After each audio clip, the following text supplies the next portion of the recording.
Olá pessoal, tudo bem? Hoje nós vamos conversar sobre Thomas Hobbes, um filósofo inglês que foi um dos fundadores do pensamento liberal e um defensor do absolutismo. Na nossa aula de hoje nós vamos falar sobre o contexto histórico no qual ele viveu e algumas das características principais da sua obra mais famosa, O Leviatã. Espero que vocês gostem. Enquanto nós conversamos sobre o contexto histórico no qual ele vive e um pouco sobre sua vida e obra, vocês podem ficar aí com esse vídeo que mostra uma reconstrução de como era a Londres desse século XVII. Fica muito claro, né, pelos detalhes mostrados pelo vídeo, que as ruas dessa Londres elas eram profundamente sujas. A vida era perigosa, cruel e violenta aqui. Essa era uma Londres marcada pela peste, pelos frequentes incêndios, e viver aqui era muito perigoso. Esse era um contexto de guerra civil, um contexto de ameaça de invasão. A própria vida do Thomas Hobbes foi bastante marcada por isso. Nesse momento histórico havia uma grande rivalidade entre Inglaterra e Espanha, e os londrinos, os britânicos em geral, né, os ingleses em geral, viviam sob a sombra da possível ameaça da Invencível Armada, né? A história mostra depois que esse medo era infundado, a Invencível Armada não era tão invencível assim. Então, na batalha naval entre a Inglaterra e a Espanha, a tal Invencível Armada espanhola acaba sendo vencida pela marinha inglesa e a partir daqui eles vão se tornar a principal potência naval no mundo até a ascensão dos Estados Unidos e da Marinha Americana. Só depois com os Estados Unidos, depois da Segunda Guerra Mundial, é que a Inglaterra perde a primazia na sua potência naval. O evento que provavelmente foi o mais marcante do ponto de vista do Thomas Hobbes certamente foi a Revolução Gloriosa, né? Uma revolução, uma guerra civil que teve como uma figura central Oliver Cromwell, que põe fim à monarquia britânica e cria por um breve período de tempo uma república. Essa guerra civil vai causar uma mortandade, um morticínio bastante grande na Inglaterra, e grande parte da obra do Thomas Hobbes destina-se a justamente tentar evitar esse tipo de situação, né? Evitar a desordem, evitar as mortes causadas pela desobediência em relação à autoridade já constituída. Thomas Hobbes nasce em 1588 e morre em 1679, então vejo que ele teve uma vida bastante longa, o que é muito incomum para aquele período histórico. Ele nasce numa cidadezinha pequena chamada Westport, que fica a cerca de 140 quilômetros de Londres. O pai dele também chamava Thomas Hobbes, ele era vigário, ele era um religioso e era um homem bastante turbulento, bastante violento. Ele teve brigas muito frequentes ao longo da sua vida, ele se metia em muita confusão. Ele acaba desaparecendo em algum momento por conta de uma briga que ele teve na frente da sua própria igreja. E com isso, Thomas Hobbes e seus irmãos vão ser criados por um irmão do pai do Thomas Hobbes. Eles serão criados por um tio. Esse evento de violência, né, causado pelo pai vai ter um impacto bastante profundo na vida do Thomas Hobbes, porque ele tenderá a ser sempre um homem bastante pacífico. Ele é alguém que abomina a violência e o comportamento violento. Isso é bastante interessante porque, como sendo um dos principais teóricos do autoritarismo, né, do absolutismo, as pessoas tendem a pensar no Hobbes como alguém que defenderia a violência, mas na verdade é o contrário. Quando ele fala sobre a violência que potencialmente possa ser cometida pelos reis, ele sempre pensa nisso como um mal menor. Apesar de ter perdido o pai relativamente cedo, Hobbes conseguiu ter acesso a uma boa educação. Grande parte da vida profissional dele vai ser como intelectual ou como professor. Ele torna-se preceptor do Lord Cavendish, né, William Cavendish, e com isso ele passa a ter acesso a círculos bastante privilegiados dentro da Londres desse período histórico. Em 1640, com o recrudescimento da Guerra Civil, né, inglesa, Hobbes vai se refugiar em Paris e lá ele acaba sendo contratado para ensinar matemática para o príncipe de Gales, ou seja, o príncipe herdeiro, que viria a se tornar Carlos II. Com isso, ele consegue acesso à família real e aos círculos mais íntimos do poder. Daqui em diante, a vida dele vai ser sempre bastante interligada à monarquia britânica. Com o final do período republicano e a restauração da monarquia, ele volta para a Inglaterra, mas a vida dele não vai ser fácil por conta de elementos que ele incluiu na sua obra.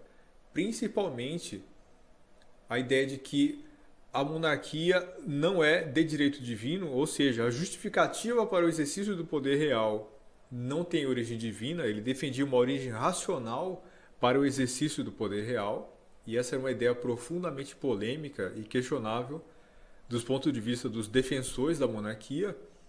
E outra coisa era o fato de que ele foi constantemente acusado de ateísmo por conta da sua visão prática e objetiva em relação à igreja e à religião, mesmo que ele não fosse ateu, mesmo que ele tenha se debatido contra essa fama ao longo de toda a sua vida.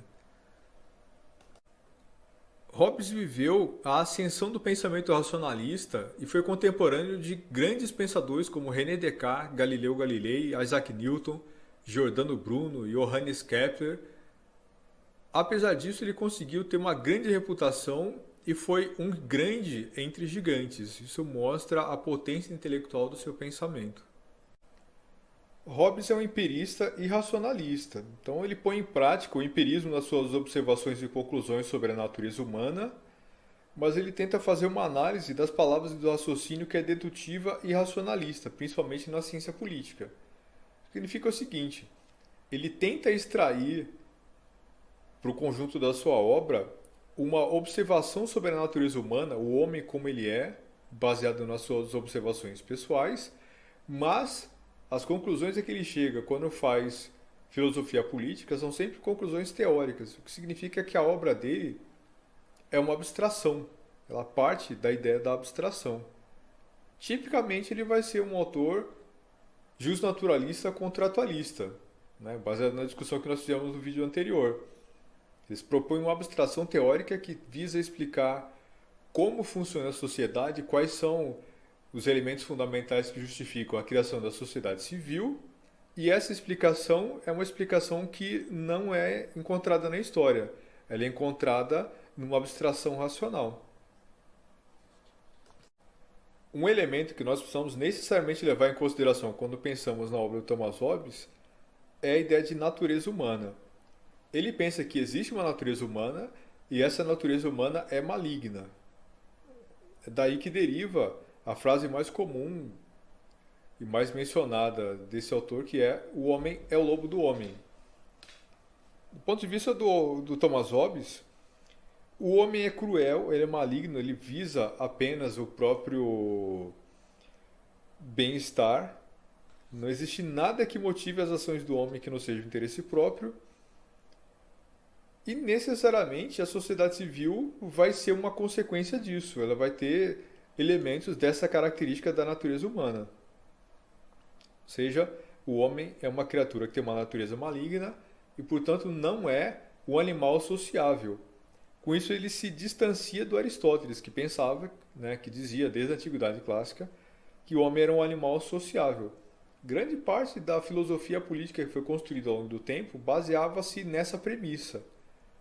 Maquiavel e Thomas Hobbes são dois autores que rompem com isso, que rompem com esse tipo de abordagem. Para ambos, o homem não é um animal sociável. Toda a teoria política do Thomas Hobbes ela é baseada nisso. E existe uma diferença importante em relação à obra do Maquiavel e do Thomas Hobbes, que é o fato de que, para Hobbes, o poder não era só uma questão de força como Maquiavel imaginava. Em Hobbes, o poder é a soberania institucionalizada dentro de um determinado Estado de Direito e legitimada ou originada pelo contrato social. Ele trabalha com antinomias, ou seja, conceitos e ideias que têm características essencialmente opostas. Por exemplo, ele trabalha com o estado de natureza em contraposição a estado civil ou à sociedade política. Ele trabalha com a ideia de razão e paixão como sendo elementos que igualmente definem aquilo que é um ser humano. Em Hobbes, o homem é movido a paixões, e a razão é um instrumento para satisfazer essa paixão. O homem foi criado por Deus, segundo ele, como uma máquina com impulsos voluntários, com sensações, com imaginação e também com razão. Essa razão o homem utiliza para fazer prevalecer os seus desejos ou para evitar aquilo que ele repudia. Portanto, segundo Hobbes, o homem se move sempre por prazer ou repulsa, ou seja, em função daquilo que quer que aconteça ou em função daquilo que ele não quer que aconteça. Os prazeres, ou seja, aquilo que traz prazer ao homem, na perspectiva hobbesiana seriam sempre o poder ou a busca pelo poder, a busca pela glória ou a busca pelo reconhecimento. E tudo aquilo que ele o faz em função disso. E a repulsa, ou seja, aquilo que o homem não quer que aconteça, aquilo que o homem repudia, está ligado sempre ao medo. E esse medo, o maior deles, né, o maior desses medos, seria o medo da morte. Em síntese, tudo aquilo que o homem faz, ele faz em busca do poder, em busca da glória, e tudo aquilo que ele busca evitar, ele o faz pelo medo da morte.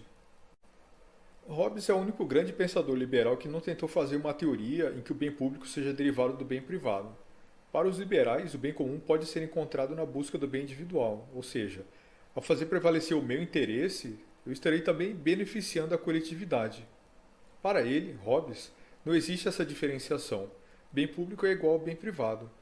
O bom funcionamento do Estado é interesse direto do cidadão. Ele funciona especificamente para isso. Sofisticando a leitura do Thomas Hobbes, nós poderíamos dizer que a função do Estado é basicamente coibir a violência e evitar que as pessoas se matem. Ao fazer isso, ele libera o cidadão para perseguir de maneira mais eficiente o seu próprio interesse.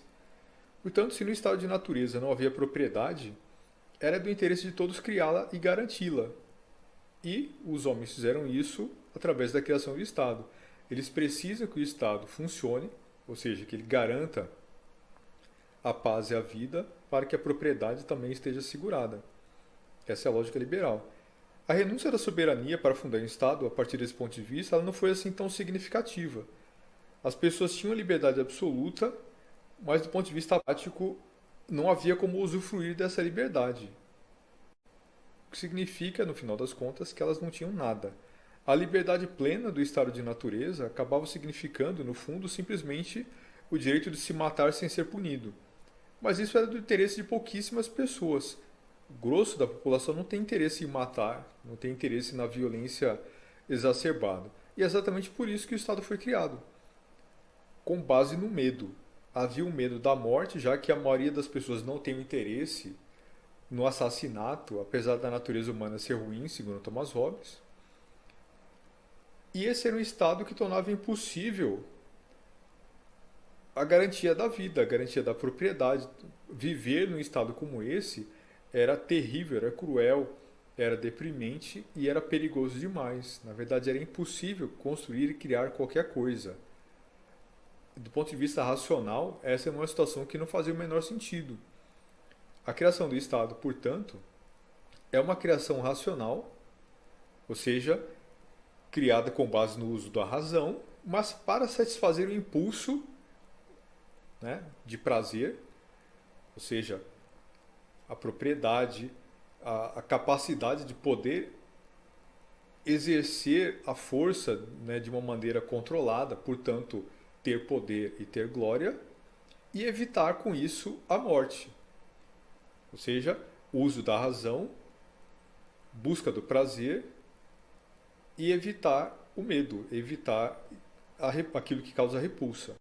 O direito e as leis civis, elas dão vazão ao interesse privado do cidadão e todo o poder do Estado serve para garantir esses interesses representados na lei. É interessante lembrar, portanto, que para o Hobbes o único fundamento do Estado é o interesse individual e não uma lei divina, nem mesmo a lei da natureza. O Estado, ele é criado com base no imperativo da razão. O Leviatã, ele é fundado baseando-se na lei da natureza simplesmente porque isso é interessante para o indivíduo. E isso leva a que na filosofia política de Thomas Hobbes não exista nenhuma noção de certo e errado na relação entre indivíduo e Estado.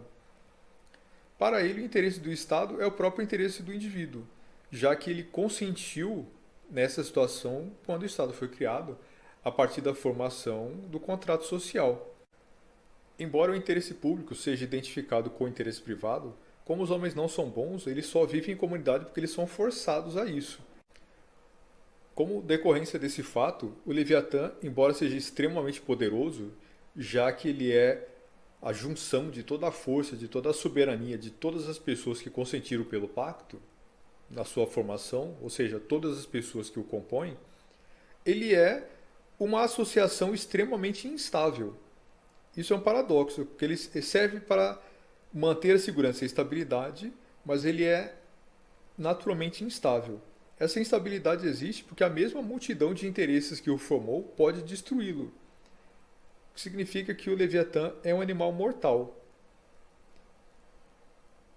Se nós tivéssemos que colocar isso em outras palavras, nós poderíamos afirmar o seguinte: o Leviatã ele é criado única e exclusivamente para garantir a vida. Para fazer isso, as pessoas cedem toda a sua autonomia, toda a sua soberania a essa figura artificial. E essa figura artificial precisa cumprir a sua parte no pacto.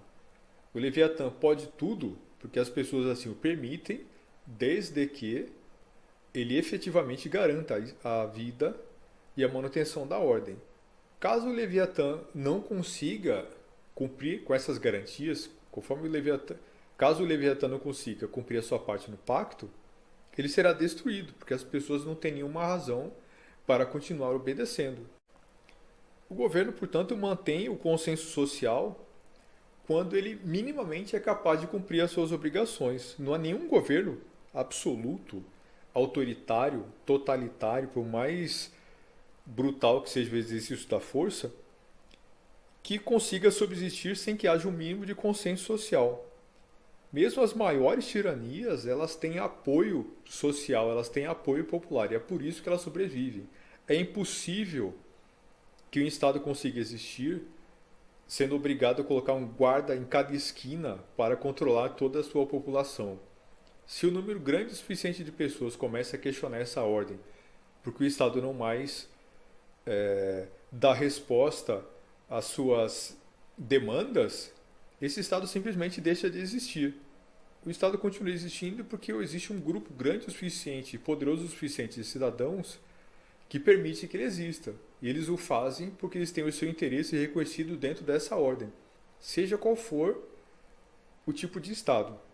Mesmo na Coreia do Norte de hoje, mesmo no regime nazista, né, na Alemanha na primeira metade do século XX, seja qual for, sempre há um grupo social muito grande e muito forte que o sustente. Sem isso, a força do Estado por si só não é capaz de se garantir. Um exemplo interessante de permanência de um Estado autoritário, profundamente autoritário, com base na ideia de busca do prazer ou busca daquilo que é uma sensação prazerosa para as pessoas que têm interesse na sua sustentação, seria pensar no regime nazista, por exemplo, como um regime que tinha as ferramentas, os instrumentos necessários para fazer com que aquelas pessoas se sentissem poderosas dentro daquela ordem do mundo.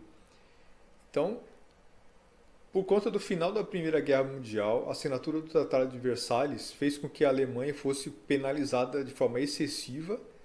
Isso fez com que a Alemanha entrasse numa espiral de decadência social e econômica.